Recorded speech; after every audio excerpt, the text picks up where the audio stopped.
तो मित्रों, सभी लोगों को जय हिंद और राम राम। डिफेंस का यूट्यूब चैनल पे आप सभी का स्वागत है और हम कवर कर रहे हैं वीकली करंट अफेयर।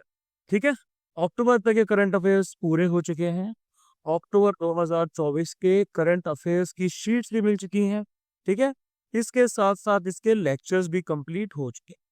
अब हम आ चुके हैं नवंबर के करंट अफेयर्स पे और आज हम नवंबर का पार्ट 1 यानी कि वीक 1 का करंट अफेयर्स कवर करने जा रहे हैं। नवंबर के 3 वीक्स यानी कि 3 पार्ट्स की जो शीट्स हैं वो ऑलरेडी टेलीग्राम ग्रुप पे, व्हाट्सएप ग्रुप पे और सीडीएस की स्टडी मटेरियल की जो ड्राइव है उस पे भी मैंने शेयर कर दिया है। वहां से जाके आप डाउनलोड कर सकते। ये जो सीडीएस स्टडी मटेरियल की ड्राइव है ना, इस पे आपको सारा का सारा study material, content, notes, PYQs वगैरह वगैरह सिस्टमेटिक तरीके से ड्राइव पे मिल जाए। ठीक है, इसके साथ साथ हमारा जो है अगस्त 2024 तक के एमसीक्यूज पूरे हो चुके हैं। ये जो एमसीक्यूज हैं, ये एमसीक्यूज हमारी करंट अफेयर वाले एमसीक्यूज हैं। ये आपको सीडीएस में भी काम आएंगे, सीएपीएफ, एसी एग्जाम में भी काम आने वाले हैं, एनडीए में तो आएंगे ही आएंगे और एफकेट वालों के लिए भी उससे काम बन जाए। तो अगस्त 2024 तक के एमसीक्यूज पूरे हो चुके हैं, सितंबर के इसी वीक आ जाएंगे। लेकिन भैया अब हम कर लेते हैं करंट अफेयर्स 1 से लेके 8 नवंबर। उससे पहले मैं आपको बता दूं कि भैया देखो 70 दिन बचे, 70 डेज सीडीएस के लिए बचे। अगर आपको अभी तक समझ में नहीं आया है कि प्रिपरेशन कहाँ से कैसे करनी है, तो ये आपके लिए बहुत ज़्यादा यूजफुल होने वाला है। क्यों? क्योंकि इन 70 दिनों में अगर आप दिन के 4 से 5 घंटे दे सकते हैं, आपको लगता है कि भाई इतना टाइम आप पढ़ाई में डेडिकेट कर सकते हैं, तो आप ज्वाइन कर लीजिए बसंतर 2। ठीक है, 100 डेज का बैच है, 30 डेज ऑलरेडी हो चुके हैं, 70 डेज बचे हैं। टावर तोड़ पढ़ाई चल रही है और ज़्यादा भैया एग्जाम तक आपकी चलेगी ही चलेगी। ये पूरा कंबाइंड बैच है, इसमें ऑल सब्जेक्ट्स का ऑप्शन आप ले सकते हैं, यानी कि आप जीके, मैथ्स और इंग्लिश का ऑप्शन भी ले सकते हैं। और अगर आप ओटीए के लिए ट्राई कर रहे हैं तो फिर आप मैथ्स को छोड़ दीजिए, जीके और इंग्लिश के लिए भी इनरोल कर सकते हैं। ऑल सब्जेक्ट्स के लिए फीस है 5000, ओटीए के लिए फीस है 3500। मैथ का ऑप्शन अभी हमने क्लोज कर दिया है, अब आप इन दोनों में से कोई एक चूज कर सकते हैं। ठीक है, तो भैया ज्वाइन कर लो, आपको नंबर पता है 8839961158। ठीक है, हमारी लाइव क्लासेस होती हैं, उसके साथ साथ रिकॉर्डेड क्लासेस भी आपको मिल जाएंगी। जो क्लासेस कंडक्ट हो चुकी हैं, सारा स्टडी मटेरियल भी मिल जाएगा। इसकी वैलिडिटी भी 1 साल तक रहती है, तो 1 साल तक आप इनको भरपूर तरीके से यूज भी कर सकते हैं। ठीक है, चलो भाई, इधर उधर की गॉसिप में ज्यादा टाइम वेस्ट नहीं करना है, प्रमोशन में भी ज्यादा टाइम वेस्ट नहीं करना, उतना ही टाइम देना है। ठीक है, 95% पढ़ाई होगी, 5% जो है वो प्रमोशन हो जाएगा, वो भी घर चलाने के लिए जरूरी है। चलो भाई, उड़ीसा जो है उन्होंने 25 साल जो आपका रेजिलेंस इन्होंने शो किया था, जो सुपर साइक्लोन आया था 1919 का, उसके प्रति जो उन्होंने दिखाया है उसको कमेमोरेट कर रहा है ना। अब देखो 1999 में क्या हुआ, आपका आया BOB06, एक सुपर साइक्लोन जिसकी स्पीड थी 250 किलोमीटर पर आवर। उसने लैंडफॉल कहाँ किया? उसने लैंडफॉल किया था पैराद्वीप पे, जो कि जगत सिंहपुर उड़ीसा में आ जाता है। लैंडफॉल का मतलब क्या होता है? लैंडफॉल आपका वो होता है जब आपका साइक्लोन समुद्र से आके आगे टच करता है कोस्ट को, तो अपनी सारी एनर्जी वहीं रिलीज कर देता है। ठीक है, तो इसमें तकरीबन 9000 के आसपास लोगों की मृत्यु हुई थी। मिलियंस लोग होमलेस हुए थे, ठीक है, बेघर हुए थे। लेकिन तब से उड़ीसा का जो साइक्लोन मैनेजमेंट है उसमें बहुत ज्यादा चेंजेस आ चुके हैं। 2013 में भी, 2014 में भी, और पिछले कुछ सालों में उड़ीसा ने जो है एक ग्लोबल एग्जाम्पल के तौर पे सामने आया है। यूनाइटेड नेशंस ने भी उनको ऐसा कहा है। ठीक है, तो तब से आपके डिजास्टर रेजिलेंट इनिशिएटिव्स 1999 से उड़ीसा गवर्नमेंट ने क्या लिए हैं? तो देखो, अगर हम स्टेट के लेवल की बात करते हैं तो Orissa state disaster management authority है ना, उड़ीसा ने इंडिया की पहली state level disaster management agency की स्थापना की। इसकी वजह से क्या हुआ, आपका डिजास्टर रिस्पॉन्स और ब्यूरोक्रेटाइजेशन जो रहता है, आपका लाल फीताशाही रहती है, उसमें डिसेंट्रलाइजेशन हो। डिसेंट्रलाइजेशन का ये मतलब होता है ना कि भैया केदारनाथ में जैसे आपदा आई है ना, रिलीफ सामग्री लिए ट्रक वाले बेचारे खड़े हैं, नेताजी आएंगे और वो उनको नेताजी और उनकी माताजी आएंगी, वो झंडा दिखाएंगी, तब जाके भैया हमारा ट्रक आगे बढ़ेगा। लेकिन यहाँ ऐसा कोई सिस्टम नहीं है। ठीक है, डिसेंट्रलाइज कर दिया। लोकल लेवल पे भी आपका जो है अथॉरिटी दी गई थी कि भैया इस तरह के डिजास्टर से निपटने के लिए आपको डिसेंट्रलाइज डिजास्टर रिस्पॉन्स दिया गया है। ठीक है, ब्यूरोक्रेटाइजेशन के जो डिलेज होते हैं लाल फीताशाही की वजह से, वो सब भी हटा दिए गए। इसके साथ साथ इन्होंने मिशन जीरो कैजुअलिटी की भी स्थापना की। इसमें क्या रहता है? इसमें ये रहता है कि ओएसडीएमए क्या करेगी आपका, इसमें इन्होंने साइक्लोन के शेल्टर्स बनाए थे, रैपिड रिस्पांस टीम्स बनाई थी, प्रोटोकॉल्स को स्ट्रीमलाइन कर दिया था कि ह्यूमन कैजुअलिटीज को घटाना है साइक्लोन्स और फ्लड्स के दौरान। कम्युनिटी सेंटर्ड एफर्ट्स की भी इन्होंने स्थापना की थी कि लोकल वॉलेंटियर्स इंट्रोड्यूस किए गए, मेंबर्स लिए गए ग्राम पंचायत से, वुमेन के सेल्फ हेल्प ग्रुप से, रेस्क्यू ऑपरेशंस को लीड करने के लिए और डिजास्टर रिस्क को कंट्रोल करने। ठीक है, ये तो भैया स्टेट के लेवल पे था। तो अगर अगर हम देखें कि भैया सेंट्रल के लेवल पे क्या खेल रहा, तो सेंट्रल के लेवल पे अर्ली वार्निंग और जो आपका रिस्पॉन्स सिस्टम्स होते हैं उनको इम्प्रूव कर दिया गया। 1999 से आईएमडी उन्होंने क्लाउड इमेजनरी आपकी जो है, सॉरी 1999 में जो आपकी आईएमडी जो है उन्होंने क्लाउड इमेजरी को थोड़ा डिलेस के साथ में दिया, लेकिन अब ऐसी इमेज आपकी हर 15 मिनट में दी जा सकती है, जिससे आप तुरंत साइक्लोन के एग्जैक्ट मूवमेंट के बारे में पता कर सकते हैं। ठीक है, फिर हमारा डिजास्टर मैनेजमेंट एक्ट 2005 आया।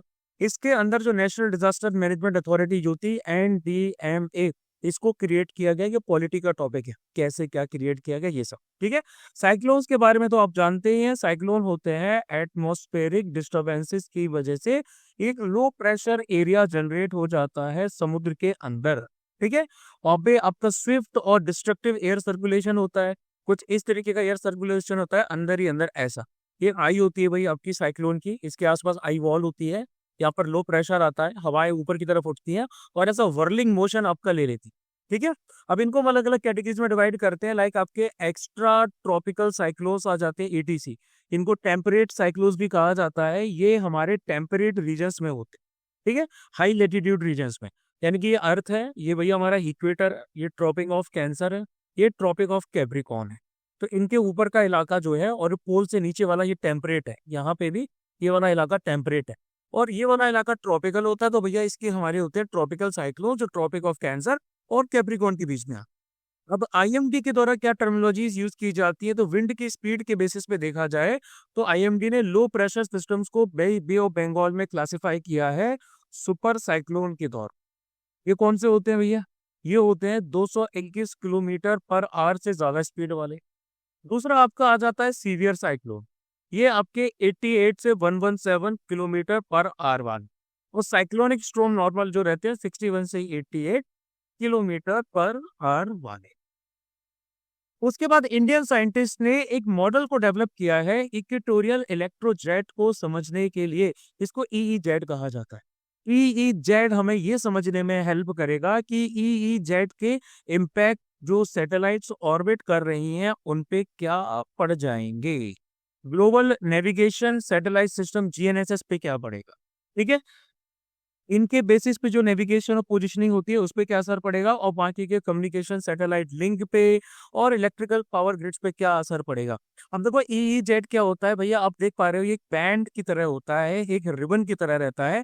इंटेंस 100 किलोमीटर का करंट होता है जो अर्थ के आयनोस्फीयर में चलता है। ये अर्थ के सरफेस पे नहीं चलता, ये अर्थ की एटमॉस्फेयर यानी कि आयनोस्फीयर में आता है तकरीबन 100 किलोमीटर के एल्टीट्यूड पे। ठीक है, तो ईईजेड जो आपके नॉर्थ और साउथ की इनकी विड्थ अगर हम ले लेते हैं तो ये कम से कम 600 किलोमीटर की इनकी विड्थ आ जाती है। ठीक है, इनके जेनेसिस की बात करेंगे तो ये अर्थ के मैग्नेटिक इक्वेटर में बनता है। ये दिख रहा है ना आपको मैग्नेटिक इक्वेटर, तो अर्थ की मैग्नेटिक जो इक्वेटर होती है ना, जो आपकी थोड़ी बहुत मूव करती रहती है, मैग्नेटिक लाइंस यहाँ पर पैरेलली अर्थ के सरफेस पे चलती, इसकी वजह से इंटेंस करंट डेंसिटी आयनोस्फीयर में बन जाती। अब ईईजेड जो है वो आपकी मैग्नेटिक इक्वेटर में ट्रेवल करती हैं। ठीक है, टिपिकली जो ईईजेड करंट फ्लो रहता है वो ईस्ट की तरफ रहता है ड्यूरिंग द डे, और नाइट के टाइम में भैया ये आपका रिवर्स कर जाता है। इसकी वजह से कैरेक्टरिस्टिक मैग्नेटिक सिग्नेचर प्रोड्यूस होता है ग्राउंड पे भी और स्पेस में भी, जो कि मैग्नेटोमीटर्स के द्वारा काउंट किया जाता है।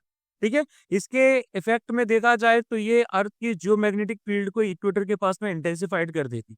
इसके साथ साथ पावर स्ट्रक्चर हो गया, इलेक्ट्रिसिटी मॉनिटरिंग सिस्टम हो गई, उसको भी पूरे इक्वेटोरियल जो रीजन्स है वहां पे भी इफेक्ट करती है। ठीक है, अब देखो मैग्नेटिक इक्वेटर की स्पेसिफिकली बात अगर हम करें तो ये आपकी एक लाइन होती है जीरो मैग्नेटिक डिप वाली, यानी कि मैग्नेटिक नीडल का कोई डिप इन पॉइंट्स पे नहीं देखा जाता। अर्थ की ज्योग्राफिक इक्वेटर तो आप सबको पता है, वो कहीं यहीं से निकलती है आपकी। मैग्नेटिक इक्वेटर फिक्स नहीं है, स्लोली चेंज होती रहती है। वैसे हमारी थर्मल इक्वेटर होती है ना, वो आईटीसीएर जिसको कहा जाता है, उसी प्रकार से मैग्नेटिक इक्वेटर भी डायनेमिक है, चेंज होती रहती है। ठीक है। और ये जो भैया हमारी ज्योग्राफिक इक्वेटर है, ये ग्रेट सर्कल है अर्थ के पास, जो कि आपका फिक्स रहता है इस तरह, सॉरी यहाँ से तो काफी नीचे रहता है, इस पॉइंट। ठीक है, 0 डिग्री लेटीट्यूड। फिर इंडिया ने लॉन्च किया है नेशनल बायोडायवर्सिटी स्ट्रेटजी और एक्शन प्लान NBSAP 2024 से लेकर 30। जो हमारा अपडेटेड NBSAP है, इसको कॉन्फ्रेंस ऑफ पार्टी COP16 के कन्वेंशन ऑन बायोलॉजिकल डाइवर्सिटी, जो कि कोलंबिया में कंडक्ट किया गया, वहां पर इसको लॉन्च किया गया। इसके जरिए बायोडाइवर्सिटी कंजर्वेशन का एक फ्रेमवर्क पता चलता है। सस्टेनेबल यूजेस बायोलॉजिकल रिसोर्सेज के कैसे किए जाने चाहिए, इंश्योर करना चाहिए भैया आपका फेयर और इक्विटेबल शेयरिंग, जो बेनिफिट्स इस सबसे डिराइव किए जाते हैं उनके बारे में। ठीक है।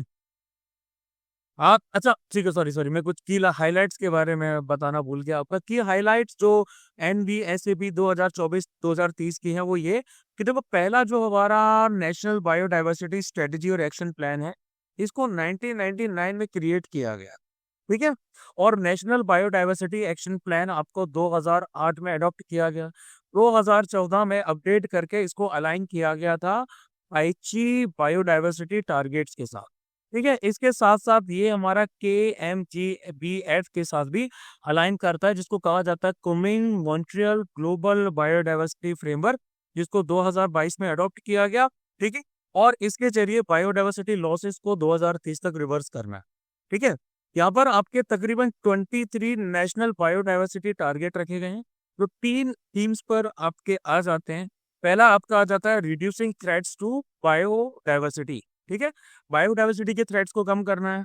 उसके बाद में दूसरा आ जाता है आपका ensuring sustainable use of resources, sustainable uses कर रहे हैं भैया रिसोर्सेज के। तीसरा आ जाता है भैया इनहेंसिंग टूल फॉर इम्प्लीमेंटेशन, है ना।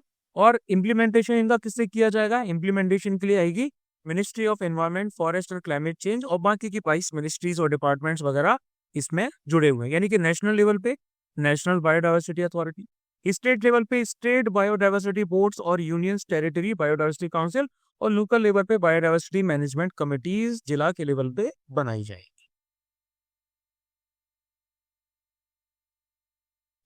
फिर हम बात करते हैं कि हमारी MOEFCC मिनिस्ट्री ऑफ, क्या नाम था भैया, environment forest and climate change, sorry कई बार मैं भूल जाता हूँ। तो भैया इन्होंने क्या किया, इन्होंने कोस्टल जोन मैनेजमेंट प्लान जो है वो 10 कोस्टल डिस्ट्रिक्ट्स ऑफ केरल के लिए अप्रूव कर दिए हैं। इसमें आपका कैसरगोड है, कन्नूर है, कोझिकोड है, मलप्पुरम है, त्रिशूर है, एर्नाकुलम वगैरह वगैरह आ जाती है। अब देखो भैया, ये जो कोस्टल जोन मैनेजमेंट प्लान क्या है, ये एक स्ट्रेटेजिक फ्रेमवर्क है, जिसके जरिए कोस्टल एरियाज में ह्यूमन एक्टिविटीज को रेगुलेट किया जाता है। की कंपोनेंट्स भैया इसके क्या है बता देता हूँ। सबसे पहले आ जाता है जोनिंग। ठीक है। जोनिंग के जरिए कोस्टल जोन मैनेजमेंट जो प्लान आपका रहता है, ये बेसिकली क्या करता है, कोस्टल एरियाज को डिवाइड करता है। अलग अलग जोन्स आपके क्रिएट किए गए हैं, जैसे कि नो डेवलपमेंट जोन हो गया, कोस्टल रेगुलेशन जोन हो गया। इसके साथ साथ आता पब्लिक पार्टिसिपेशन, पब्लिक के साथ डिस्कशन किया जाता है, उनके ओपिनियंस और वरीज, यानी कि जो लोकल कंपनीज इन्वॉल्व हैं उनको भी देखा जाता है। इसके साथ साथ अप्रूवल की बात करें, कोस्टल जोन मैनेजमेंट प्लान की अप्रूवल की बात करें, तो एक प्री कंडीशन स्टेट्स के लिए लगाई गई है कि coastal regulation zone notification 2019 applicable होगा, और कुछ रिलैक्स्ड नॉर्म्स भी उसके अंडर में किए जाएं। तो ये जो CRZ है, कोस्टल रेगुलेशन जोन है, इसमें अंदर क्या है, इसके अंदर में सेंट्रल गवर्नमेंट ने कोस्टल स्ट्रेचेस जो हमारे देश की कोस्ट लाइंस आती हैं और टेरिटोरियल वाटर लिमिट तक के पानी को डिजिग्नेट किया है। इसमें आपके अंडमान ने निकोबार को हटा दिया है, लक्षद्वीप को हटा दिया है, और इनके आसपास के मेरीन सराउंडिंग एरियाज हैं उनको क्या कर दिया गया है, उनको एक्सक्लूड कर दिया गया है। तो बाकी सारी जगहों को CRZ के तौर पे नोटिफाइड किया जाता है। अभी जो भैया हमारी मिनिस्ट्री ऑफ एनवायरमेंट आ जाती है, इन्वायरमेंट प्रोटेक्शन एक्ट 1986 के अंडर में इन्होंने पहला CRZ का नोटिफिकेशन 1991 में इशू किया था। सब्सिक्वेंटली 2011 में आपका आया, उसके बाद 2019 में आया। तो ये जो जोन्स है ना, ये आपके अलग अलग जोन्स आते हैं, इसके बारे में बता देता हूँ। CRZ 1A आ गया आपका। ठीक है। इकोलॉजिकली सेंसिटिव एरियाज हैं, मैंग्रोव्स हैं, कोरल्स हैं, कोरल रीफ्स हैं, सैंड ड्यूज हैं, सॉल्ट मार्शेस वगैरह हैं, इनको बचाया जाता है। सेकंड जोन आपका इंटर टाइडल जोन आता है, लो टाइड लाइन और हाई टाइड लाइन के बीच का इलाका। टू आ जाता है आपका डेवलप्ड लैंड एरियाज, जो शोर लाइन के पास में रहते हैं, म्युनिसिपल लिमिट्स या बाकी existing legally designated urban areas इसकी कैपेसिटी में आ जाते हैं। इसके बाद थर्ड ए आ जाता है, एरिया जिसकी पॉपुलेशन डेंसिटी 2161 पर स्क्वायर किलोमीटर से ज्यादा है। CRZ1 थर्ड ए में 50 मीटर तक का एरिया जो आपका हाई टाइड की जोन तक रहता है, वहां से लेके लैंड की तरफ रहता है, उसको नो डेवलपमेंट जोन बोला जाए, क्योंकि अगर भैया हाई टाइड आ गई तो पूरा एरिया डूब जाए। ठीक है। इसके साथ साथ बाकी सारे CRZ थर्ड के जो एरियाज होते हैं, जिनकी पॉपुलेशन डेंसिटी 2161 पर स्क्वायर किलोमीटर से कम की रहती है, उसके साथ साथ CRZ थर्ड बी में एरिया 200 मीटर तक का हाई टाइड जोन तक का आपका कवर किया जाता है लैंड की तरफ, इसको भी NDZ यानी कि नो डेवलपमेंट जोन घोषित किया जाता है। फोर्थ में आपका वाटर एरिया आ जाता है, इसको फर्दर फोर्थ एंड फोर्थवी कैटेगरी में रखा जाता है। अभी आपको इतना ही जानना जरूरी है। फिर हम आगे बात करते हैं, एस्ट्रोनॉमर्स ने पहला ब्लैक होल ट्रिपल सिस्टम को ढूंढ लिया है। ठीक है। देखो, आपके जो बाइनरी ब्लैक होल सिस्टम्स रहते हैं, इसमें नॉर्मली एक पेयर होता है। ठीक है। एक पेयर होता है ब्लैक होल का, किसके साथ में? एक स्टार के साथ में। न्यूट्रॉन स्टार हो सकता है या कोई दूसरा ही ब्लैक होल हो सकता है, जो कि ऑर्बिट करते हैं एक दूसरे का। ठीक, एक दूसरे का वो क्या करते हैं, ऐसे ऑर्बिट करते हैं इस टाइप से। ठीक है। और ग्रेविटेशनल अट्रैक्शन की वजह से, ऑब्वियस सी बात है।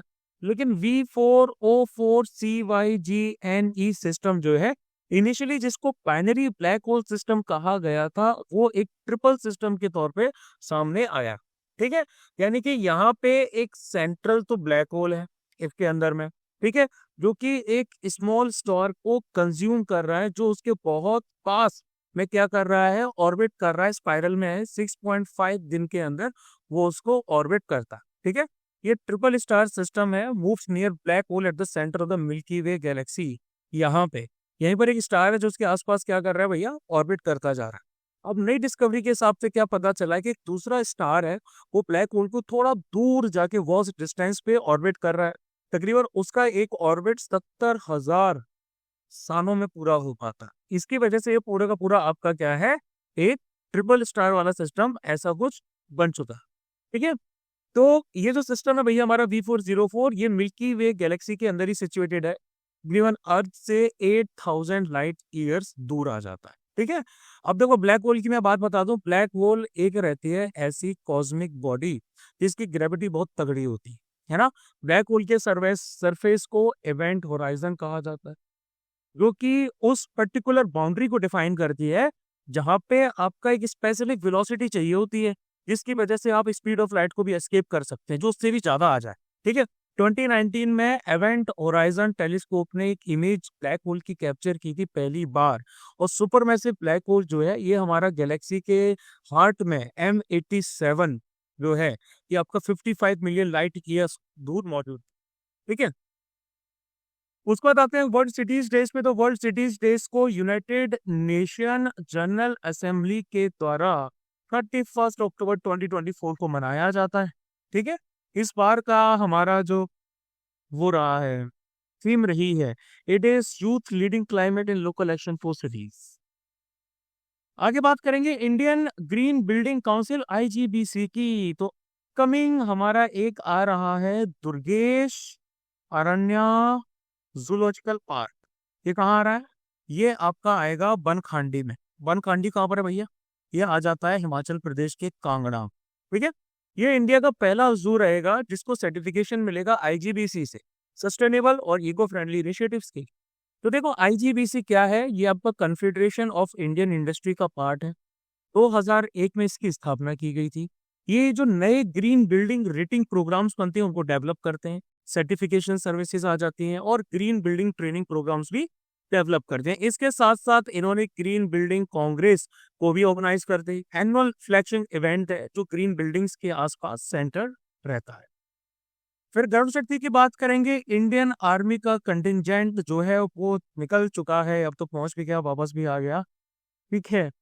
सिजान जुआंग नाम की जगह है जकार्ता, यानी कि इंडोनेशिया में। और ये 9th एडिशन इंडिया और इंडोनेशिया का ज्वाइंट स्पेशल फोर्सेस एक्सरसाइज जो है गरुड़ शक्ति 24, उसमें पार्टिसिपेट किया।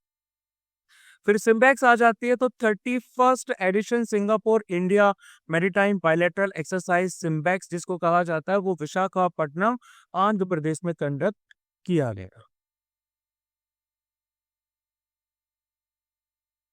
फिर हम बात करते हैं कि गवर्नमेंट ने ऑपरेशनल गाइडलाइंस नमो ड्रोन दीदी स्कीम के लिए लॉन्च की है। ठीक है, अब देखो गाइडलाइंस के हिसाब से ये जो स्कीम है इसको ओवरसी किया जाएगा इम्पावर्ड कमिटी ऑफ सेक्रेटरीज जो कि की डिपार्टमेंट से लिए जाएंगे। इसके साथ साथ आपका एक ड्रोन पोर्टल है, ठीक है, आईटी बेस्ड एमआईएस सिस्टम है, ये real time monitoring drone operation tracking को इंश्योर करेगी ताकि स्कीम का स्मूथ एग्जीक्यूशन और इफेक्टिवनेस मेंटेन रहे। ठीक है, इसी के अंडर में भैया ये जो हमारी नमो ड्रोन दीदी स्कीम है इसमें क्या है, तो मिनिस्ट्री आ जाती है, ministry of agriculture and farmers welfare. ठीक है, सेंट्रल सेक्टर की स्कीम है जो कि दीनदयाल अंत्योदय योजना नेशनल रूरल लाइवलीहुड मिशन इसके अंडर में आ जाता है। ऑब्जेक्टिव आ जाता है 15,000 सिलेक्टेड वुमेन जो सेल्फ हेल्प ग्रुप्स हैं उनको ड्रोन उपलब्ध कराना 2024 से लेके 2026 तक। ठीक है, रेंटल सर्विसेज देना फार्मर्स को एग्रीकल्चर पर्पसेस के लिए। फाइनेंशियल सपोर्ट जो हमारे वुमेन सेल्फ हेल्प ग्रुप्स हैं इनको फाइनेंशियल असिस्टेंस भी मिलेगी। 80% का ड्रोन और उसके एसेसरी कॉस्ट जो आज तक के हैं वो एक को फाइनेंशियल असिस्टेंस दी जाएगी। जो हमारे सेल्फ हेल्प ग्रुप हैं ये लोन्स भी ले सकते हैं, किससे ले सकते हैं, national agriculture infrastructure financing facility. ठीक है, इनसे ये लोग क्या कर सकते हैं, इनसे ये लोन्स भी ले सकते हैं 3% इंटरेस्ट सब मेंशन पे और रिमेनिंग 20% कॉस्ट के लिए। ठीक है, qualified women self help group का मेंबर जो है उसको ट्रेनिंग भी दी जाएगी ड्रोन पायलट के तौर पे एग्रीकल्चर एप्लीकेशंस के लिए। इंफ्रास्ट्रक्चर और सपोर्ट इनको लीड फर्टिलाइजर जो कंपनीज हैं उनसे दी जाएगी। एनएफसी सेल्फ हेल्प ग्रुप्स को प्रोक्योरमेंट, रिपेयर और मेंटेनेंस वगैरह सिखाएंगे ड्रोन्स का, और नैनो फर्टिलाइजर्स का यूज भी इनको बताया जाएगा। ये रखे ना, ये नैनो फर्टिलाइजर्स हैं, एक बोतल खोल दो भैया बहुत बोरी का काम हो जाता। अब उसमें 16 कॉन्फ्रेंस ऑफ पार्टीज COP16 जो है वो कन्वेंशन उनका बायोलॉजिकल डाइवर्सिटी का जो था वो आपका कोलंबिया में खत्म होगा, है ना। ये पहला COP है coming Montreal global biodiversity framework को अडॉप्ट करने के बाद, यानी कि क्रिटिकल प्लेटफॉर्म है जो प्रोग्रेस और एड्रेस ऑनगोइंग चैलेंजेस वगैरह का देखेगा। फिर हम बात, अच्छा अरे हाँ यार कुछ चीजें भूल ही जाता हूँ कई बार, मेजर आउटकम तो बता दूं COP16 के, तो इसमें कैली फंड जो है उसको ऑप्शनलाइज भी किया जाए। ठीक है, लार्ज कंपनीज जिनको डिजिटल सीक्वेंस इंफॉर्मेशन से बेनिफिट मिल रहा है वो अपने प्रॉफिट का 1% इंडिजिनियस लोगों को मदद करने में भी लगाएंगी, ऐसा कैली फंड में बोला जा गया है। एक परमानेंट सब्सिडरी बॉडी भी बनाई जाएगी, कमिंग बायोडाइवर्सिटी फंड को भी लॉन्च किया जाएगा। अब देखो KMGVF की बात करें, अगर हम कमिंग मॉन्ट्रियल ये क्या बोलते हैं बायोडाइवर्सिटी फंड की बात कर रहे हैं, तो इसमें बेसिकली क्या आ जाता है, इसमें आपका COP15 में इसको अडॉप्ट किया गया था मॉन्ट्रियल यानी कि कनाडा पे। इसमें 2050 के लिए टोटल 4 गोल्स थे, 23 टारगेट आपके 2030 के लिए भी। ठीक है, और CBD की बात करें कन्वेंशन ऑफ बायोलॉजिकल डाइवर्सिटी की, तो इनका सेक्रेटेरिएट मॉन्ट्रियल यानी कि कनाडा में आता है। ठीक है, ये basically United Nations conference on environment और डेवलपमेंट का जो रियो अर्थ समिट 1992 था उसके दौरान इसके उसको ओपन अप किया गया था, और इसको 1993 में आपका साइन भी किया गया था। ठीक है, पार्टीज की बात करें, इंटरनेशनल लीगल बाइंडिंग ट्रीटी इनकी 196 पार्टीज के साथ है, जिसमें इंडिया भी एक आ जा। बोरिंग इन्फॉर्मेशन लगेगी लेकिन कर लो भैया, जरूरी है। देखो ग्रेविटी एनर्जी स्टोरेज यानी कि GES की बात करते हैं तो GES एक अल्टरनेटिव उभर कर सामने आ रहा है बैटरी एनर्जी स्टोरेज का। ठीक है, किस चीज के लिए भैया, ये आ रहा है सोलर और विंड पावर के लिए। ठीक है, ये मैकेनिकल एनर्जी स्टोरेज सिस्टम होता है जो ग्रेविटेशनल पोटेंशियल एनर्जी को यूज करता है to store and generate electricity, यानी कि हैवी मास को एक्सेस एनर्जी के दौरान उठाया जाता है जनरेशन के दौरान, और इसको रिलीज किया जाता है एनर्जी को, इलेक्ट्रिसिटी को प्रोड्यूस करने के लिए जब डिमांड आपकी बढ़ जाती है या फिर सोलर एनर्जी अनअवेलेबल होती है। ये चार्जिंग हुआ और ये आपका डिस्चार्जिंग। फिर हम एनालॉग स्पेस मिशन की अगर बात करें तो इसरो ने इंडिया का पहला एनालॉग स्पेस मिशन जो है वो लेह यानी कि लद्दाख में लॉन्च कर दिया है, क्योंकि लूनर मिशन के एक्सपेरिमेंट्स यहीं किए जाएंगे। ठीक है, इसको इसरो का एक जॉइंट कोलैबोरेशन है। इसरो का जो ह्यूमन स्पेस फ्लाइट सेंटर है, जिसको स्पेस स्टूडियो बोला जाता है, यूनिवर्सिटी ऑफ लद्दाख भी है, और आईआईटी बॉम्बे को भी इसमें शामिल किया गया है। अब देखो, ये जो एनालॉग स्पेस मिशंस होते हैं, ये क्या होते हैं? ये आपके फील्ड टेस्ट होते हैं, जो बाहर जाके किए जाते हैं, लोकेशंस में किए जाते हैं, जिनकी physical similarities extreme space environment जैसी दिखती है। ठीक है, तो यहाँ पर आपकी नई टेक्नोलॉजीज को भी टेस्ट किया जाता है, रोबोटिक इक्विपमेंट हो गया, व्हीकल्स हो गया, बिहेवियरल अफेक्ट भी देखे जाते हैं एस्ट्रोनॉट्स के, आइसोलेशन और कन्फाइनमेंट वगैरह, वो सब भी देखा जाता है। अब लद्दाख को चूज करने का क्या रीजन रहा है? तो जोग्राफिकल फीचर्स में यहाँ पर ड्राई और कोल्ड क्लाइमेट आ जाता है, बैरन जमीन है भाई, बंजर जमीन है भाई, एल्टीट्यूड टेरेन है, इसके साथ साथ एक्सट्रीम आइसोलेशन भी यहाँ पे मिल जाता है, जो काफी हद तक आपको मार्शियन एंड लूनर लैंडस्केप्स की याद भी दिलाता है। ठीक है, बाकी के एनालॉग मिशंस में आप तो एक तो नीमो आ जाता है, ये नासा का है। सीरियस प्रोग्राम है, ये यूनाइटेड अरब एमिरेट्स का है। फिर हम रिवर्स रिवर सिटीज अलायंस की बात करें तो गंगा उत्सव 2024 को रिसेंटली ऑर्गेनाइज किया गया था national mission for clean Ganga के द्वारा, NMCG के द्वारा। ठीक है, इसमें तकरीबन बहुत सारी रिवर सिटीज का पार्टिसिपेशन रहा, रिवर सिटी अलायंस के अंडर में जो आ जाती हैं। इसमें 145 river cities nation wide count की जाती हैं, और ये इंडिया की सारी रिवर सिटीज, यानी कि ऐसी सिटीज जो रिवर के तट पर स्थित है ना। इसके द्वारा अर्बन रिवर्स को ज्यादा से ज्यादा हेल्दी बनाने का इनका उपाय है। सेंसिटिव अर्बन प्लानिंग होनी चाहिए, जिसमें रिवर्स का ख्याल रखा जा सके। ठीक है, वाटर सिक्योर सिटीज मैनेज की जा सके, इंक्लूसिव सस्टेनेबल अर्बन डेवलपमेंट होना चाहिए। साफ भाषा में कहूँ तो नदियों को साफ रखना है, जिससे पानी की अवेलेबिलिटी अर्बन एरियाज में भी रहे, और अर्बन एरियाज की जो गंदा पानी है, जो सीवेज है, एफ्लुएंट्स वगैरह है, वो नदी में ना डाले जाए। ठीक है, फिर बात करते हैं डिप्रेशन आइसलाइडा एंड निवेलेस एल्टोस यानी कि डेना की। तो कैटास्ट्रोफिक फ्लड फ्लैश फ्लड्स हैं वो आपके स्पेन में आए, और इसका रीजन था डेना। डेना एक ऐसा फिनोमेना है जिसमें एक बहुत कोल्ड पोलर एयर का जो मास होता है, ठीक है, वो आइसोलेट हो जाता है। किससे आइसोलेट हो जाता है? पोलर जेट स्ट्रीम से, ये उससे अलग हो जाता है। ठीक है, और ये सर्कुलेट करने लगता है बहुत हाई एल्टीट्यूड्स पे, 5 to 9 किलोमीटर पे। इंडिपेंडेंटली बनता है पोलर या फिर सब ट्रॉपिकल जेट स्ट्रीम से, कॉमन स्ट्रॉम से अलग, टोटली अलग बनता है।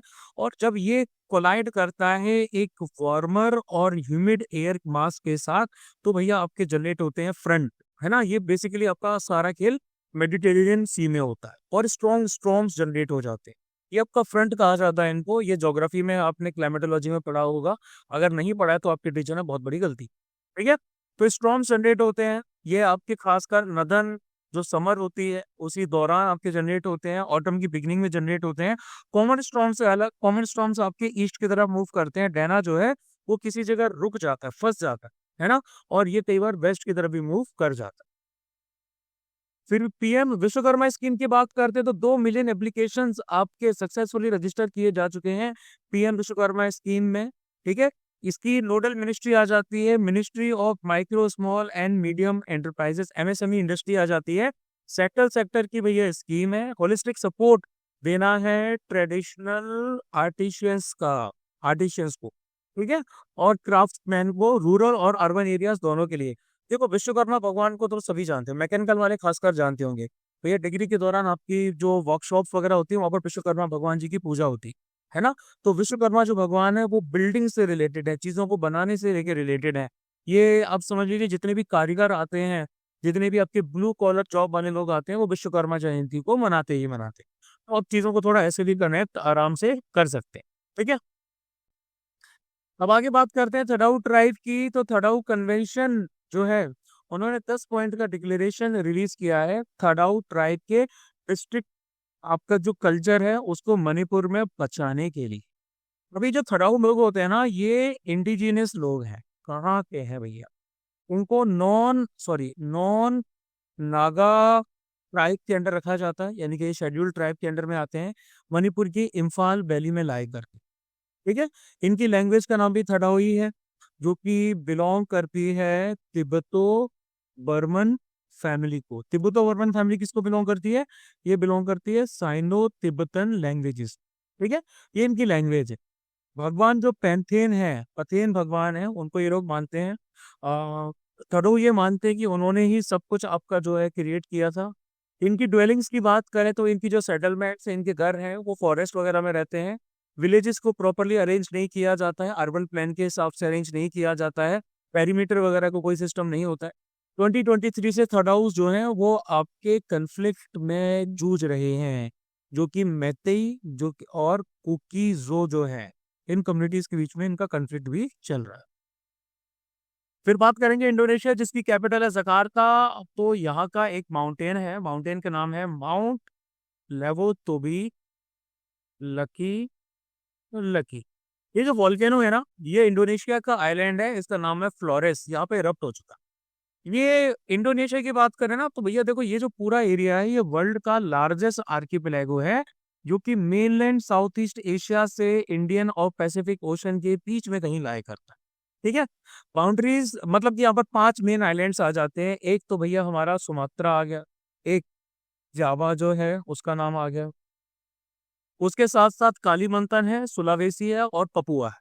ठीक है, बाउंड्रीज की बात करें, लैंड बॉर्डर 3 कंट्रीज के साथ शेयर करते हैं। एक तो आपका आ जाता है यहाँ पर ईस्ट तिमोर आ जाता है।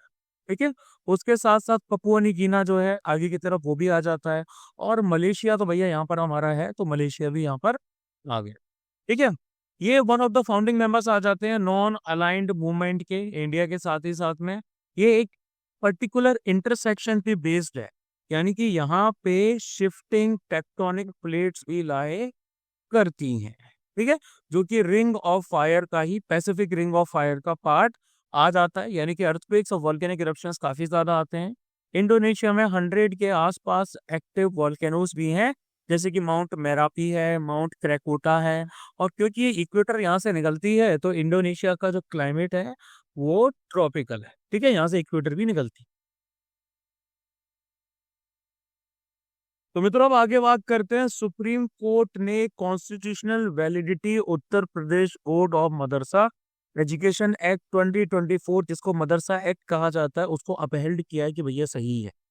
यानी कि केस का नाम है Anjum Qadri and another versus union of India and others. Supreme Court ने इलाहाबाद हाई कोर्ट के मार्च 2024 के जजमेंट को साइड रख दिया, अलग रख दिया है, और जिसके द्वारा मदरसा एक्ट को स्ट्रक डाउन किया था। ठीक है, बेसिकली इसको स्ट्रक डाउन किया गया था प्रिंसिपल ऑफ सेक्युलरिज्म के प्रिंसिपल्स को वायलेट करने के लिए, बेसिक स्ट्रक्चर को वायलेट करने के लिए। ठीक है, और जो हमारे आर्टिकल्स 14, 21, 21A कॉन्स्टिट्यूशन के आ जाते हैं, और बोला गया है कि भैया ये अल्ट्रा वायर्स है। Section 22 of the university grant commission act 1956, section 22 में लिखा गया है कि कोई भी डिग्रीज कन्फर नहीं की जा सकती किसी भी इंस्टीट्यूशन के द्वारा अदर देन द इंस्टीट्यूशन जिनको यूजीसी एक्ट के अंदर डिफाइन किया गया। सुप्रीम कोर्ट के जजमेंट में क्या कहा गया है? उन्होंने सबसे पहली बात तो ये हाई कोर्ट के ऑर्डर को रिवर्स कर दी। सुप्रीम कोर्ट ने कहा है कोई भी स्टेट को स्ट्रक डाउन किया जा सकता है अगर वो फंडामेंटल राइट्स का वायलेशन कर रहा हो, पार्ट 3 के अंदर basic structure of the constitution का वायलेशन कर रहा हो, तो उसको स्ट्रक डाउन नहीं किया जा सकता। ठीक है, उसके बाद उन्होंने रैशनल दिया है मदरसा एक्ट का कि भैया अगर एजुकेशन के स्टैंडर्ड्स को रेगुलेट करना हो मदरसास में, जो किसी बोर्ड के द्वारा रिकॉग्नाइज हो, तो स्टेट की ऑब्लिगेशन आ जाती है ये इंश्योर करना कि स्टूडेंट्स को एक लेवल ऑफ कॉम्पिटेंसी मिले, जो उनका active participation socio economic setting में करें। काफी ज्यादा बड़ी चढ़ाई बातें कर दी गई हैं।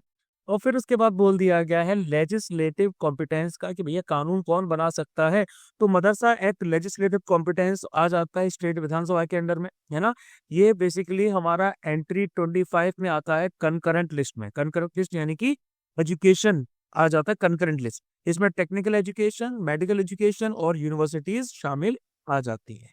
प्लस जो प्रोविजंस हमारे हायर एजुकेशन डिग्रीज के आ जाते हैं, लाइक फाजिल, इसको पीजी की डिग्री के इक्विवेलेंट रखा जाता है, और कामिल, ये भैया आपके यूजी डिग्री के बराबर आ जाते हैं। ये अनकॉन्स्टिट्यूशनल है क्योंकि ये यूजीसी एक्ट के आपके वायलेट करते हैं। ठीक है, अब देखो, माइनॉरिटी एजुकेशन इंस्टीट्यूशंस के रेगुलेशंस को लेके ऑलरेडी हमने पॉलिटी में पढ़ रखा है कि आर्टिकल 29 और 30 डील करते हैं। पहली बात तो कल्चरल और एजुकेशनल राइट्स ऑफ माइनॉरिटीज के साथ, है ना। आर्टिकल 30 का सेक्शन 1 गारंटी करता है कि आप एक राइट टू इस्टेब्लिश है, एडमिनिस्टर कर सकते हैं एजुकेशनल इंस्टीट्यूशंस को अपनी चॉइस के बेसिस पे, अपने रिलीजियस और लिंग्विस्टिक माइनॉरिटीज के बेसिस पे, है ना। तो हमारा NCMEI आया है, national commission for minority education institution. इन्होंने ये क्वासी जुडिशियल बॉडी के तौर पे एक्ट पे मतलब बनाया गया था 2004 में, ताकि माइनॉरिटीज के एजुकेशनल राइट्स जो आर्टिकल 30 के अंडर में आते हैं इनको सेफगार्ड किया जा सके। ठीक है, फिर आते हैं फाइनेंस मिनिस्ट्री ने प्रपोज किया fourth phase consolidation of regional rural banks as per report. ये जो प्रपोज्ड मर्जर है इसके द्वारा RRBs का जो नंबर है 43 से 28 हो जाएगा। ठीक है, और ज्यादा एफिशिएंट हो जाएंगे। ये जो कंसोलिडेशन किया जा रहा है इनका, ये आपका वन स्टेट का वन RRB के प्लान के अंडर में किया जा रहा है। एक स्टेट में एक ही RRB होना चाहिए, यानी कि RRBs को एक फेज्ड मैनर में कंसोलिडेट किया जा रहा है। रिकमेंडेशन थी डॉक्टर व्यास कमेटी की 2001 में। कंसोलिडेशन 2004-2005 से शुरू हुआ। इसके बाद हमारे पहले इंस्टीट्यूशन 196 थे, उनसे आपके 43 कर दिए गए 2020-2021 तक। ये पूरा 3 फेसेस का एमलगेशन हुआ है। ठीक है, इसके द्वारा ओवरहेड एक्सपेंसेस को कम किया जाएगा, टेक्नोलॉजी अडॉप्शन किया जाएगा, कैपिटल बेस बढ़ाया जाएगा, एरिया ऑफ ऑपरेशन बढ़ाया जाएगा, एक्सपोजर बढ़ाया जाएगा, है ना। अब ये जो रीजनल रूरल बैंक्स यानी कि RRBs होते हैं, इनको 1975 में एस्टेब्लिश किया गया था। नरसिम्हन वर्किंग कमेटी जो 1975 की थी उसकी रिकमेंडेशन। उसके बाद ऑर्डिनेंस जारी किया गया। ऑर्डिनेंस के बाद हमारा RRB एक्ट 1976 जो है वो लाया गया। एक रूरल इकोनॉमी डेवलप करना है, क्रेडिट और बाकी की फैसिलिटी स्मॉल और मार्जिनल फार्मर्स को अवेलेबल करानी है, एग्रीकल्चर लेबर्स को उपलब्ध करानी है और स्मॉल एंटरप्रेन्योर्स को उपलब्ध करानी है। RRBs में गवर्नमेंट ऑफ इंडिया का शेयर होल्डिंग रहती है 50% की। ठीक है, स्टेट गवर्नमेंट की रहती है 15% की, स्पॉन्सर बैंक की रहती है 35% की। इनको शेड्यूल्ड कमर्शियल बैंक्स के बेसिस पे रेगुलेट किया जाता है, RBI के द्वारा रेगुलेट किया जाता है। और नाबार्ड यानी कि नेशनल बैंक और agriculture and rural development, NABARD के द्वारा भी इनको सुपरवाइज किया जाता है। नॉर्मली रूरल एरियाज के लिए इनको डेजिग्नेट किया गया था, लेकिन अर्बन एरियाज में भी इनको सेटअप किया जा सकता है। फिर हम बात करते हैं और प्राइवेट प्रॉपर्टीज वो मटेरियल रिसोर्सेज कम्युनिटी का नहीं बन सकती, सुप्रीम कोर्ट ने कहा है। आपका केस आता है property owners association versus state of Maharashtra. इसमें सुप्रीम कोर्ट ने कहा है कि सारी की सारी प्राइवेट प्रॉपर्टीज जो है वो मटेरियल रिसोर्सेज नहीं कहला सकती किसी कम्युनिटी भी, है ना। ऐसा आर्टिकल 39 में कहा है, 39D ऑफ द कॉन्स्टिट्यूशन। उन्होंने state of Karnataka versus Ranganath Reddy 1978 का जो केस है उसको ओवररूल्ड कर दिया, है ना। और एक और केस आता है हमारा Sanjeev coke manufacturing company versus Bharat coke coking coal limited and ANR 1983 का, जिसमें बोला गया था कि प्राइवेट प्रॉपर्टीज को आप कम्युनिटी रिसोर्सेज के तौर पे मान सकते हैं। भैया कि मेरा घर जो है उसको कम्युनिटी रिसोर्स के तौर पे मान लो। अब इसमें क्या ऑब्जर्वेशन आते, सबसे पहले आर्टिकल 39B का स्कोप क्या है। तो जो मटेरियल रिसोर्स आ जाते हैं कम्युनिटी के, वो आपके नेचर ऑफ द रिसोर्स पे बेस्ड होना चाहिए, प्लस रिसोर्स कितना स्कार्स है उसके बेसिस में भी होना चाहिए। पब्लिक ट्रस्ट डॉक्ट्रिन आ जाती है, ये इंश्योर करती है कि हर किसी को इक्वल एक्सेस मिले सारे नेचुरल रिसोर्सेज का बिना किसी डिस्क्रिमिनेशन के, और ये यहाँ भी अप्लाई हो सकता है। केशवानंद भारती केस के वर्डिक्ट को भी अपेंड किया गया कि जुडिशियल रिव्यू जो है वो आपका लॉज का आर्टिकल 31C के अंडर में आते हैं, उनको भी अलाउ कर दिया गया।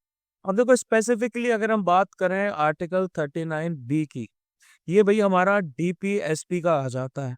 ठीक है, ये मैंडेट करता है कि गवर्नमेंट को कुछ ऐसी पॉलिसीज बनानी है जिससे मटेरियल रिसोर्सेज कम्युनिटी के बेस्ट तरीके से पब्लिक वेलफेयर को सर्व करे। अब ये जो मटेरियल रिसोर्सेज होते हैं कम्युनिटी के, इसमें पब्लिक और प्राइवेट रिसोर्सेज आ सकते हैं जिसके द्वारा आपके पर्टिकुलर गुड्स प्रोड्यूस किए जा रहे हैं, सर्विसेज प्रोड्यूस किए जा रहे हैं, पब्लिक वेल्थ कम्युनिटी की प्रोड्यूस करने का काम किया जा रहा है। और प्राइवेट रिसोर्सेज को आप मटेरियल रिसोर्सेज के तौर पे कन्वर्ट भी कर सकते हैं, यानी कि नेशनलाइजेशन कर दिया, राष्ट्रीयकरण कर दिया। बैंक्स जैसे थे ना, बैंक्स को नेशनलाइज कर दिया, एक्विजिशन कर लिया, ऑपरेशन ऑफ लॉ के जरिए परचेज कर लिया, या ओनर का डोनेशन खुद ने उसने दे दिया। अब ये जो आर्टिकल 31C है, ये 25th कॉन्स्टिट्यूशनल अमेंडमेंट एक्ट 1971 के द्वारा डाला गया। इसमें उन लॉस को प्रोटेक्ट किया गया जो आर्टिकल 39B को फोर्स देते हैं, ठीक है, कि भैया आप इनको आर्टिकल 14 और 19 के बेसिस पे चैलेंज नहीं कर सकते।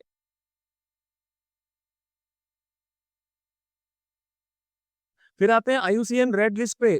तो international union for conservation of nature, IUCN 60th anniversary है इनकी रेड लिस्ट की। ये रेड लिस्ट को 1964 में स्टेब्लिश किया गया। ये वर्ल्ड का मोस्ट कॉम्प्रिहेंसिव इंफॉर्मेशन सोर्स आता है global conservation status of animal, of fungi and plant species. Red list में 9 कैटेगरीज आ जाती, ठीक है।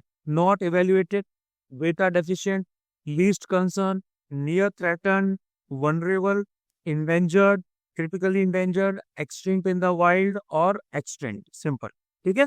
एसेसर लिस्ट के अंदर स्पीसीज को रखते हैं असेसमेंट क्राइटेरियाज के बेसिस पे। IUCN की बात करें तो IUCN को 1948 में बनाया गया था। तकरीबन आपका 1400 गवर्नमेंट और सिविल सोसाइटी ऑर्गेनाइजेशन इसके मेंबर्स थे। बेस्ट प्रैक्टिसेस डेवलप करना, अप्रोचेस डेवलप करना जो इफेक्टिव कंजर्वेशन इन सब का कर सके। फिर लिग्नोसैट की बात करते हैं तो वर्ल्ड की पहली वुडन सैटेलाइट जिसको जापान ने बनाया है वो लॉन्च कर दी गई है, ठीक है।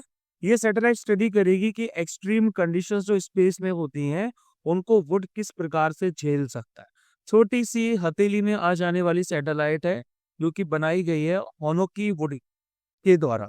होनोकी आपका एक तरीके का मैग्नोलिया ट्री है जो जो कि जापान में पाया जाता है।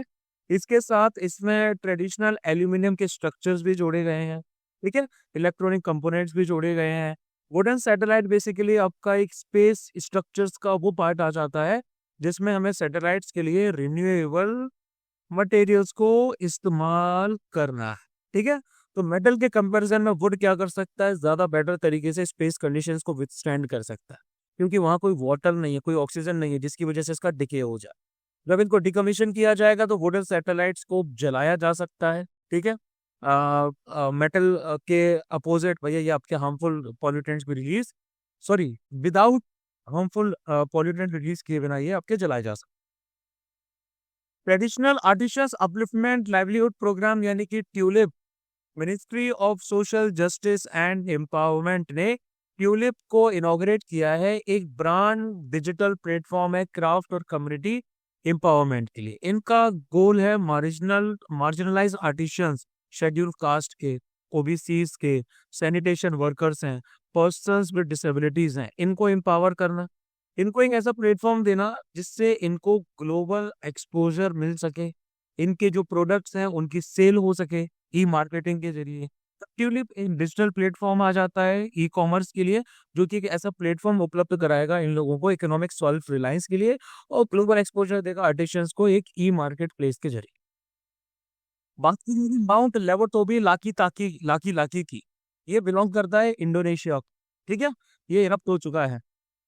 ये बेसिकली कहाँ पे सिचुएटेड है, ये है फ्लोरेस आइलैंड पे सिचुएटेड आ जाता है in the east नुसा Tangra province of Indonesia.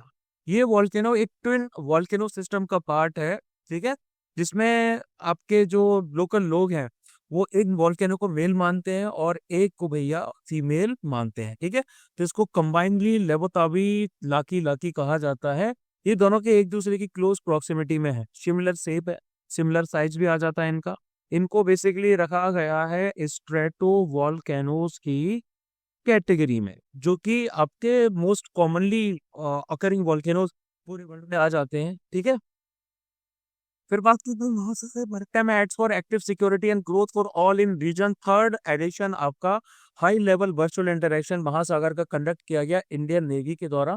Indian navy ने 2023 में इसको लॉन्च किया था। बाय एनुअल इनिशिएटिव है, साल 2 साल में एक बार होने वाला क्या बोलते हैं, सॉरी, साल में 2 बार होने वाला एनुअल इनिशिएटिव है, बाई एनुअल इनिशिएटिव है जो कि आपका कॉपरेशन और high level interaction Indian Ocean region की कंट्रीज में बढ़ाएगा। इसमें नेवल लीडर्स आ जाते हैं, मैरीटाइम ऑफिशियल्स आ जाते हैं अलग अलग कंट्रीज के, Bangladesh, Comoros, Kenya, Madagascar, Maldives, Mauritius, Mozambique, Seychelles, Sri Lanka and Tanzania. ये इंडिया के सागर इनिशिएटिव के साथ भी मैच करता है, security and growth for all in region. ये सागर विजन है, 2015 में इसको लॉन्च किया गया था गवर्नमेंट ऑफ इंडिया के द्वारा अपने मैरीटाइम नेबर्स के साथ में इकोनॉमिक और सिक्योरिटी टाइज बढ़ाने की। फिर सी फोम की बात की जाएगी। रिसेंटली सी फोम आपका न्यूज में काफी बार देखा गया। सी फोम ओशंस में कैसे क्रिएट होता है? ये क्रिएट होता है किसी भी पर्टिकुलर ऑर्गेनिक मटेरियल के जरिए, या फिर विंड के जरिए, या फिर वेव्स के जरिए, या फिर जो आपके बबल्स बन जाते हैं बीच में उनके जरिए। ठीक है, ये बना होता है मिसाइल्स का, क्योंकि छोटे छोटे स्पेयर्स होते हैं जो सरफेक्टेंट्स के बने रहते हैं, जो एयर को सराउंड करके रखती। ये जो सरफेक्टेंट्स होते हैं ये बेसिकली क्या होते हैं? ये भैया आपके प्रोटीन्स और फैट्स होते हैं जो कि डिकेइंग मरीन लाइफ से जनरेट होते हैं, जैसे कि प्लांक्टन। ठीक है, ये वहां से जनरेट होते हैं। और सरफेक्टेंट्स का मतलब होता है सरफेस एक्टिव एजेंट, जो कि आपके सरफो सोप्स में पाए जाते हैं, डिटर्जेंट्स में पाए जाते हैं, इंडस्ट्रियल प्रोसेसेस में जाए जाते हैं। और उसके साथ साथ एल्गल ब्लूम्स, यानी कि एल्गली जो एल्गीज होती हैं उनका बहुत ज्यादा होना, ये भी एक कॉमन सोर्स होता है जिसकी वजह से ऐसा थिक झाग सी फोम बन जाता है। टाइटेनियम की बात करते हैं। इंडिया और कजाकिस्तान ने एग्रीमेंट साइन किया है, Indo Kazakh joint venture company. ठीक है, इस क्या बोलते हैं, IREU की टाइटेनियम लिमिटेड। ये भैया आपका एक जॉइंट वेंचर हुआ है इनका। TI स्लैग को, टाइटेनियम स्लैग को इंडिया में प्रोड्यूस किया जाएगा। और ये जो टाइटेनियम होता है ये हार्ड होता है, शाइनी होता है, लाइट भी होता है और स्ट्रॉन्ग रिफ्रैक्टरी मटेरियल होता है। नाइन्थ मोस्ट एबिडेंट मेटल है अर्थ पे। नेचुरली अगर होता है केमिकल कॉम्बिनेशंस में, खासकर ऑक्सीजन के साथ में एंड आयरन के साथ। इसकी ओर्स में एक तो आ जाती है आपकी रूटाइल, TiO2। इसके साथ साथ में आपकी आती है एल्यूमिनाइट, एल्यूमिनाइट आती है FeTiO3। ठीक है, लो डेंसिटी है, हाई स्ट्रेंथ है, लो थर्मल कंडक्टिविटी है, नॉन मैग्नेटिक है, लो लेवल ऑफ टॉक्सिसिटी है, कोरोजन रेजिस्ट करती है। और इसके जो एलॉयज होते हैं वो बहुत ज्यादा यूज किए जाते हैं एयरक्राफ्ट में, स्पेसक्राफ्ट में, मिसाइल्स में, शिप्स में, सर्जिकल एप्लीकेशंस में, जॉइंट रिप्लेसमेंट के लिए टाइटेनियम के हिप्स वगैरह लगाए जाते हैं। टाइटेनियम ऑक्साइड आपका पेंट, सनस्क्रीन और टूथपेस्ट में भी इस्तेमाल किया जाता है। फिर हम बात करेंगे देशबंधु चित्तरंजन दास की। तो देखो भैया, पार्लियामेंटेरियंस जो है हमारे, उन्होंने CR दास को उनकी बर्थ एनिवर्सरी पे ट्रिब्यूट पे की है। 1870 से लेके 1925 तक इनका जीवन काल रहा। जन्म कलकत्ता में हुआ, प्रेसिडेंसी कॉलेज कलकत्ता में पढ़ाई की, लॉ की पढ़ाई लंदन में की सक्सेसफुली उन्होंने, और बिंदु घोष को बचाया गया था, मतलब डिफेंड किया था Alipur bomb case 1909। Non cooperation movement जो था 1920 का, उसमें भी पार्टिसिपेट किया। कांग्रेस के प्रेसिडेंट रहे थे गया सेशन में 1922 में।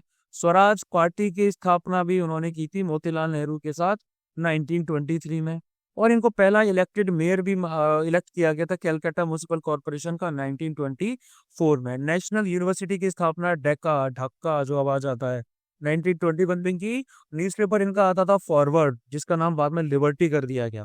सुभाष चंद्र बोस जिसके एडिटर थे। बुक्स लिखी India for Indians, freedom through disobedience. उसके बाद यूनियन कैबिनेट ने PM विद्यालक्ष्मी स्कीम जो है उसको अप्रूव कर दिया है। ये एक नई सेंट्रल सेक्टर की स्कीम है जिसके जरिए फाइनेंशियल सपोर्ट दिया जाएगा मेरिटोरियस होनहार प्रतिभा के धनी छात्रों को हायर स्टडीज के। ठीक है, ये आपका हायर स्टडीज यानी कि PG वगैरह के। नेशनल एजुकेशन पॉलिसी 2020 में कहा गया था फाइनेंशियल असिस्टेंस मेरिटोरियस स्टूडेंट्स को देनी है। कहाँ कहाँ देनी है? पब्लिक इंस्टीट्यूशंस में भी और प्राइवेट हायर एजुकेशन इंस्टीट्यूशन दोनों। इसके फीचर्स की बात करते हैं तो ऑब्जेक्टिव क्या आता है? फाइनेंशियल सपोर्ट देना है। कैसा देना है भैया? आपका कोलेट्रल फ्री और गारंटर फ्री लोन्स जो हैं वो बैंक से और फाइनेंशियल इंस्टीट्यूशन से दिए जाएंगे। मतलब कुछ गिरवी नहीं रखना, कोई आपकी गारंटी नहीं देगा, माता पिता भी नहीं देंगे। ठीक है, ऐसा आपको जो है ये बैंक से, फाइनेंशियल इंस्टीट्यूशन से एजुकेशन लोन दिए जाएंगे, जिससे इनकी पूरी की पूरी ट्यूशन फीस को कवर किया जा सके और बाकी एक्सपेंसेस जो हायर एजुकेशन से रिलेटेड आ जाते हैं। एलिजिबिलिटी की बात की जाए तो कोई भी स्टूडेंट जिसका एडमिशन QHEI में होता है। QHEI आपके एक स्पेशल कैटेगरी के इंस्टीट्यूशन होते हैं, quality higher education institution, government इनको कवर करती है। ठीक है, आपके 860 क्वालिफाइंग QHEIs हैं। ये NIRF निफ्ट की रैंकिंग पे बेस्ड होते हैं। 22 लाख स्टूडेंट्स को कवर इसमें किया जाए। बेनिफिट्स की बात करें तो 7.5 लाख रुपए तक का जो लोन है आपका, ठीक है, 7.5 लाख रुपए तक का लोन है। ये 75% क्रेडिट गारंटी पे आपका दिया जाएगा गवर्नमेंट ऑफ इंडिया की तरफ से। 3% का इंटरेस्ट का सबवेंशन होगा 10 लाख तक के लोन्स के लिए। मॉरेटोरियम पीरियड जो एलिजिबल स्टूडेंट्स का रहेगा उसके लिए। और ये पूरा डिजिटल सिस्टम रहेगा, ठीक है। एप्लीकेशन वगैरह करना, सब कुछ करना, ये भैया आपका किया जाएगा डिजिटली, ई वॉचर्स के जरिए किया जाएगा और central bank digital currency wallets के जरिए। ये स्कीम प्रधानमंत्री उच्चतर शिक्षा प्रोत्साहन PMUSP स्कीम को सप्लीमेंट करेगी।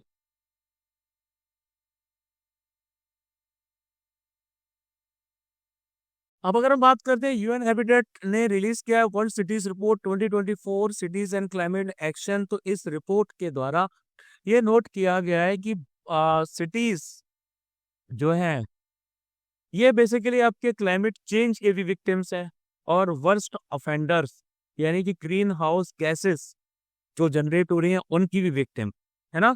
इस प्रोपोर्शनल तरीके से क्लाइमेट चेंज का एक्सपोजर सिटीज में बढ़। अब देखो ये जो यूएन हैबिटेट है इनका क्या सीन है, ये 1978 में इनकी स्थापना की, ठीक है। तो 1978 में जो आपका हैबिटेट 1 आ जाता है, ये फाउंडेशंस रखता है United Nations human settlements programme यानी कि UN habitat. Objective United Nation general assembly का मैंडेट है सोशली और environmentally sustainable towns and cities को प्रमोट करना है।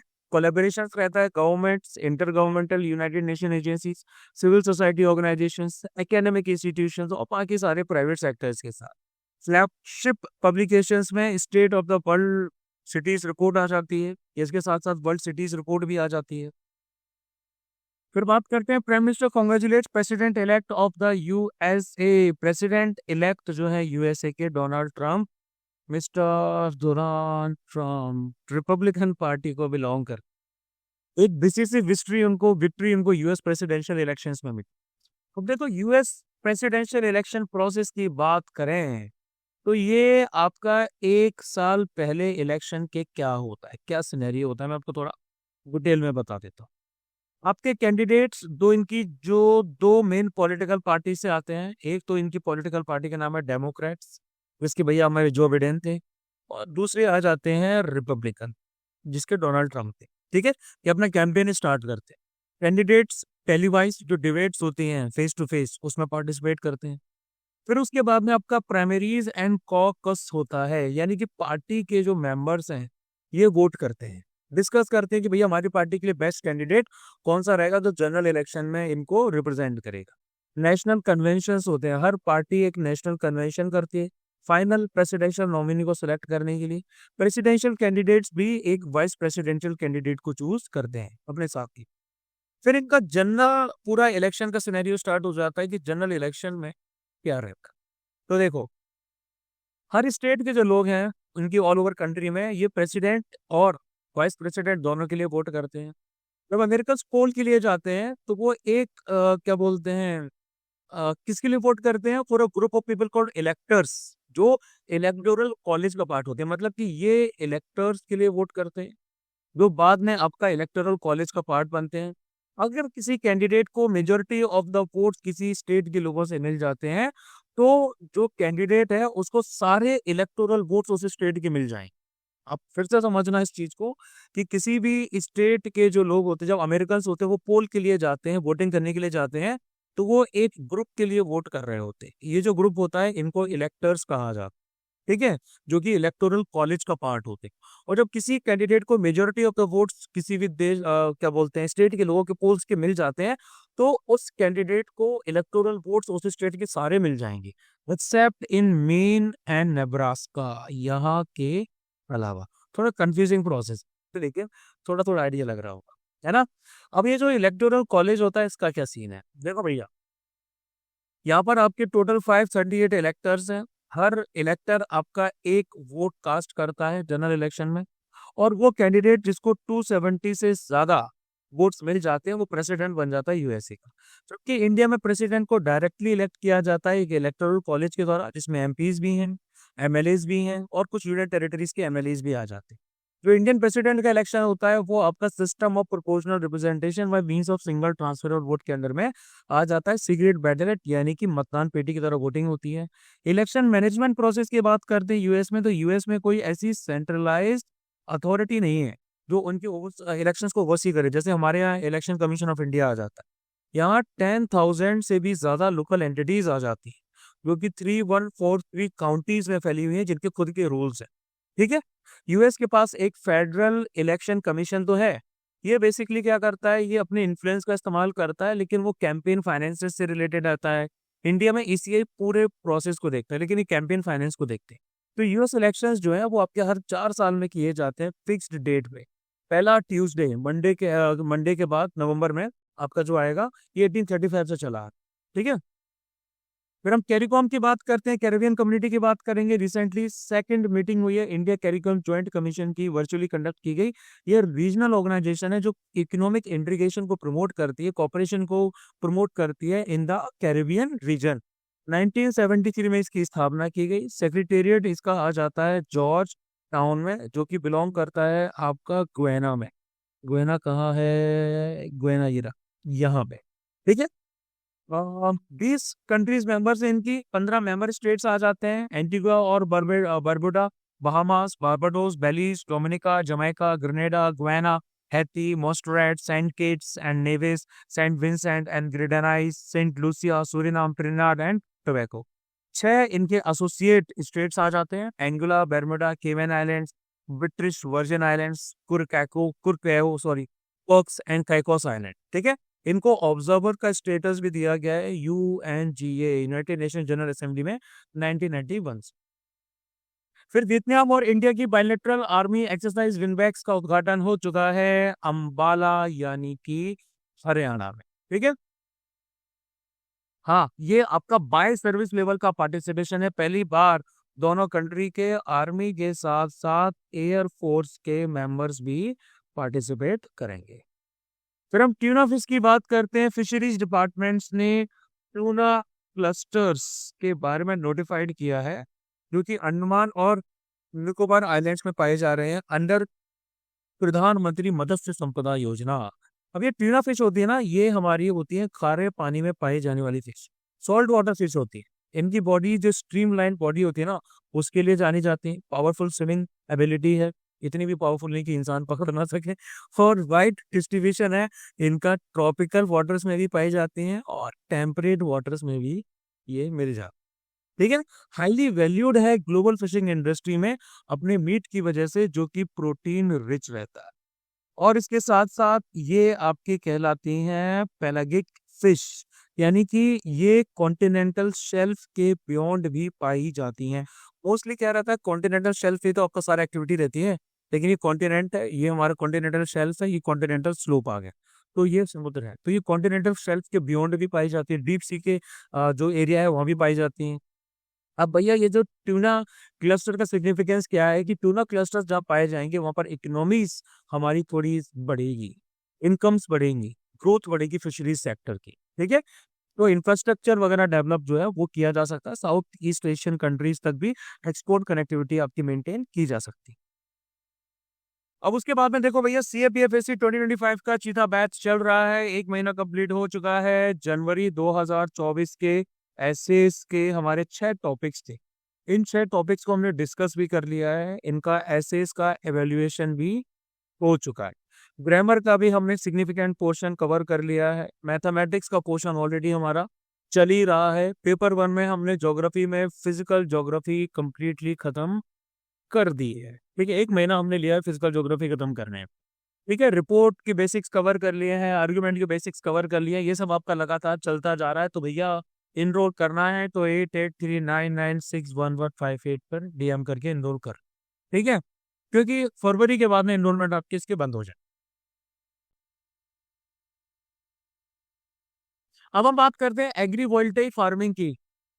प्रैक्टिकल इम्प्लीमेंटेशन एग्रीवोल्टिक सिस्टम्स के शोकेस किए गए थे इंटरनेशनल सोलर अलायंस के सेशन।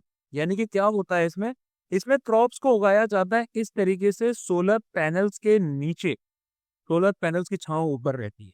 इसमें लैंड को एग्रीकल्चर के लिए इस्तेमाल किया जाता है और सोलर फोटोवोल्टिक एनर्जी जनरेशन भी किया जाता है। इसको एग्री सोलर भी कहा जाता है, डुअल यूज सोलर या फिर लो इम्पैक्ट सोलर भी कहा जाता है। ठीक है, इससे फार्मर्स को डबल इनकम मिलती है, लैंड यूज कंपटीशन कम होता है और कार्बन फुटप्रिंट और एनर्जी रेजिलेंस भी होता है।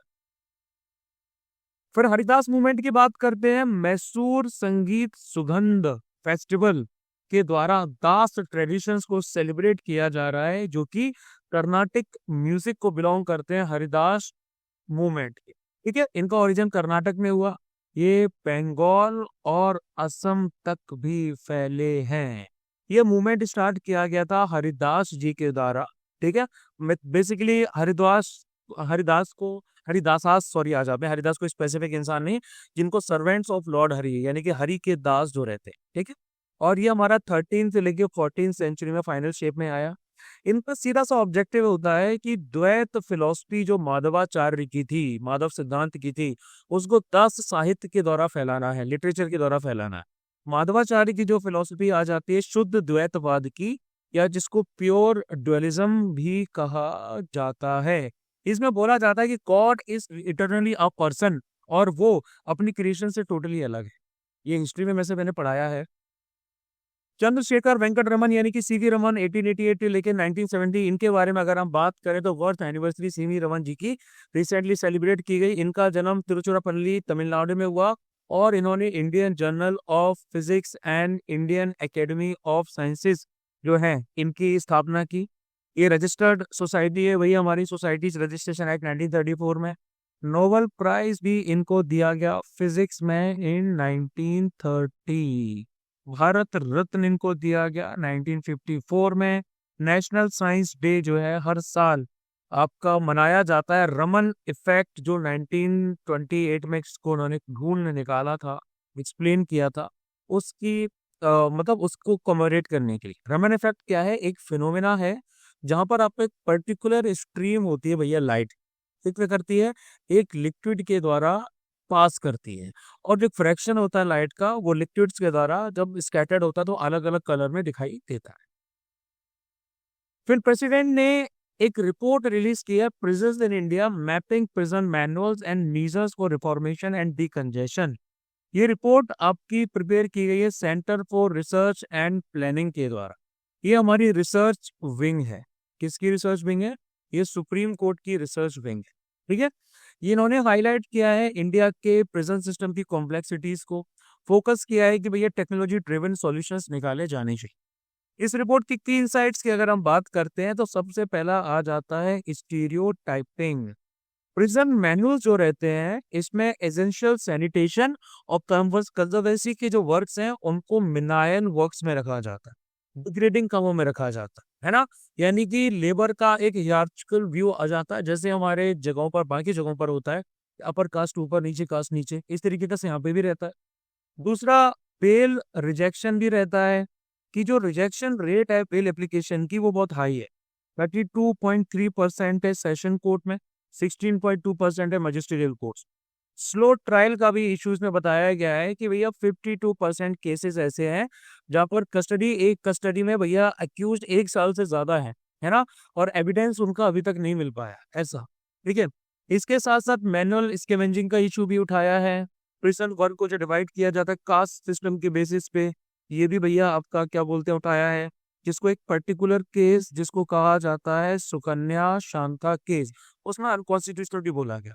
और ओपन प्रिजन जो है उनका अंडर यूटिलाइजेशन भी किया गया।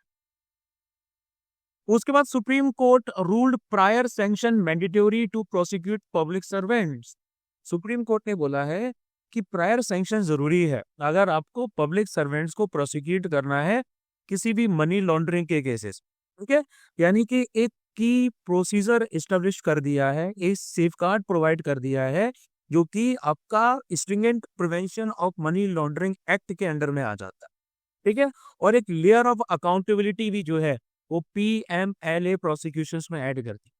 यानी कि जो हाईलाइट हमारा ये केस आ जाता है ना, ये आता है ईडी का, directorate of enforcement versus Vibhu Prasad Acharya case. इसमें CRPC की सुप्रीमेसी को दिखाया है। कोर्ट ने बोला है कि पीएमएलए जो हमारा है, prevention of money laundering act जो है, वो आपका सीआरपीसी को सुपरसीड नहीं करता। ठीक है। इसके साथ साथ अब मतलब इसको चेंज करके भारतीय नागरिक सुरक्षा संहिता 2023 के अंदर में डाल दिया गया है 1 जुलाई 2024 से। तो पहले जो आपका सीआरपीसी का सेक्शन 197 हुआ करता था, इसमें बोला गया था कि पब्लिक सर्वेंट्स को प्रोसिक्यूशन से बचाया जाना है, प्रोसिक्यूशन होने से बचाया जाना है, अगर वो अपनी ड्यूटीज को फॉलो करते हुए कुछ करते हैं तो। एक्सेप्शन में इस प्रोटेक्शन को अनक्वालिफाइड नहीं छोड़ा गया है। पब्लिक सर्वेंट्स को प्रोसिक्यूट किया जा सकता है अगर अप्रोप्रिएट गवर्नमेंट से पहले आपका सैंक्शन ले लिया जाए। ठीक है। अब इनको सिविल सर्वेंट्स को प्रोटेक्ट करने के लिए हमारे आर्टिकल 3311 का सेक्शन 1 और सेक्शन 2 आ जाते हैं। ये कॉन्स्टिट्यूशनल प्रोटेक्शन देते हैं सिविल सर्वेंट्स को। पब्लिक सर्वेंट्स इंक्वायरीज एक्ट 1850 भी आता है, यानी कि इंक्वायरीज आपकी फेयरली, ट्रांसपेरेंटली और प्रिंसिपल ऑफ नेचुरल जस्टिस को अपहोल्ड करते हुए पब्लिक एडमिनिस्ट्रेशन के अंडर ही की जाए। अब ये जो हमारा पीएमएलए 2002 का एक्ट आता है, ये कॉम्प्रिहेंसिव लॉ है जिसके जरिए मनी लॉन्ड्रिंग को प्रिवेंट किया जाता है और उसके साथ साथ प्रॉपर्टी का कॉन्फिस्केशन भी किया जाता है जो अपने मनी लॉन्ड्रिंग से कमाई है। ठीक है। इम्प्लीमेंटेशन अथॉरिटी में ईडी आ जाती है, इन्फोर्समेंट डायरेक्टरेट, और फाइनेंशियल इंटेलिजेंस यूनिट इंडिया यानी कि FIUIND आ जाती है। ठीक है। पीएमएलए के हिसाब से मनी लॉन्ड्रिंग एक ऐसा प्रोसेस होता है जिसके जरिए इलीगली अर्नड मनी को आप लेजिटिमेट करार देते हैं, कुछ ना कुछ सामान खरीद लिया उससे, ऐसे। ठीक है। तो पीएमएलए ने मनी लॉन्ड्रिंग को कैसे डिफाइन किया है कि भैया क्राइम के द्वारा जो पैसा कमाया गया है उसको छुपाना, क्राइम के द्वारा जो प्रोसीड्स कमाए गए हैं उनको पजेस करना, या फिर एक्वायर करना the proceeds of a crime. फिर मिनिस्ट्री ऑफ कल्चर और इंटरनेशनल बुद्धिस्ट कॉन्फेडरेशन ने पहला एशियन बुद्धिस्ट समिट 2024 कंक्लूड किया है। इस समिट की आपकी थीम रही है role of Buddhism in in strengthening Asia. 32 countries का पार्टिसिपेशन रहा है, 160 इंटरनेशनल पार्टिसिपेंट्स रहे हैं। अब बुद्धिज्म की इंडिया की डिप्लोमेसी में क्या रोल आ जाता है, तो हिस्टोरिकल लेजिटिमेसी की बात करें तो इंडिया को बर्थ प्लेस स्टेटस दिया गया है बुद्धिज्म का। वैसे तो लुम्बिनी नेपाल में हुआ है, लेकिन ठीक है, लेकिन बुद्धिज्म ओवरऑल प्रचार उसका इंडिया से ही फैला है। यूनिक डिप्लोमेटिक लीवरेज एशिया में इंडिया से हासिल आ जाता है। 90% ग्लोबल बुद्धिस्ट पॉपुलेशन आपकी एशिया में रहती है। ठीक है। तो भैया उनसे कनेक्ट करने का अच्छा जरिया है। रिलीजियस हेरिटेज साइट्स हैं, बुद्धिस्ट टूरिस्ट बहुत आते हैं, क्रॉस बॉर्डर कनेक्शन जनरेट होते हैं। इंडिया को एक स्पिरिचुअल डेस्टिनेशन ऑफ बुद्धिज्म के तौर पे एस्टेब्लिश किया गया है।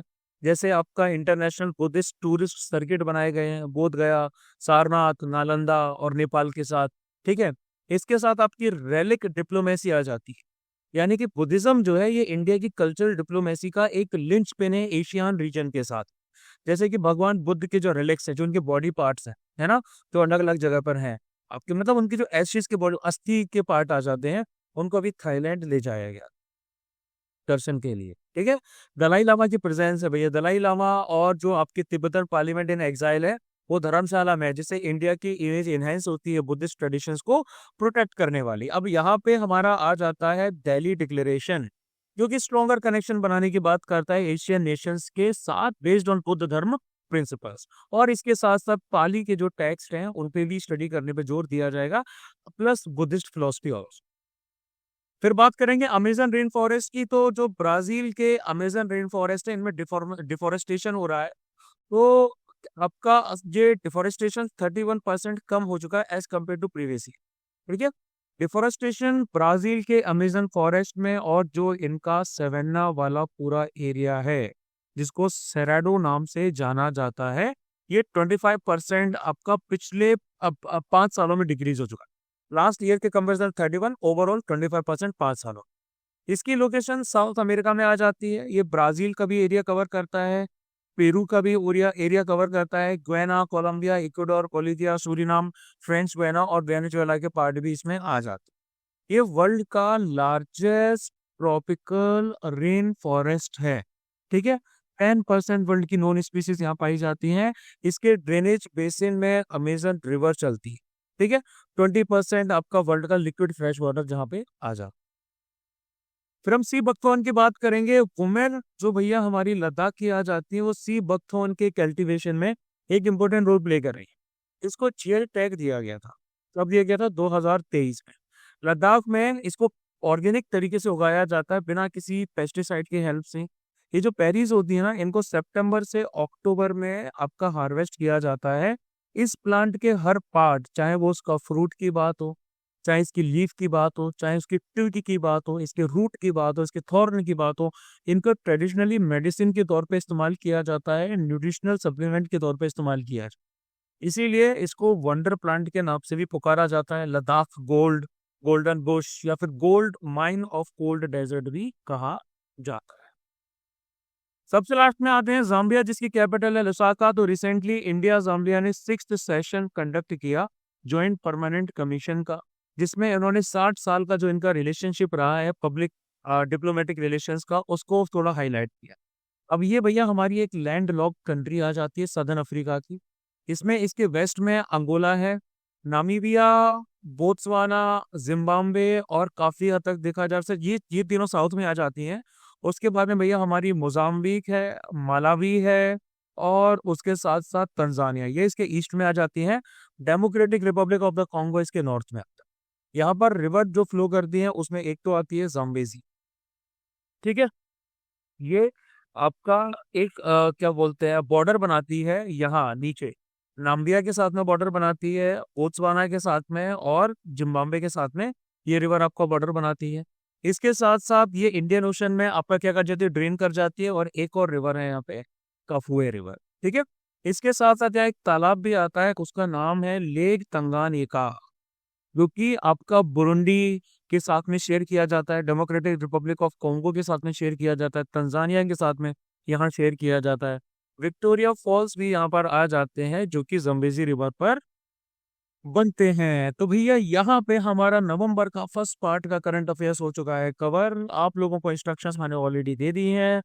एग्जाम आने वाले हैं, इनको कवर कर लीजिए। एफकेट के लिए, सीडीएस के लिए, एनडीए के लिए और इवन आपका सीएपीएफ के लिए, सब के लिए भैया ये बहुत बहुत ज्यादा इंपॉर्टेंट करंट अफेयर्स है। ध्यान से सोच समझ के कवर करो, इनको पढ़ो। कोई भी डाउट आता है कमेंट वगैरह में आप मुझे बताओ, ठीक है। चलिए भाई, जय हिंद।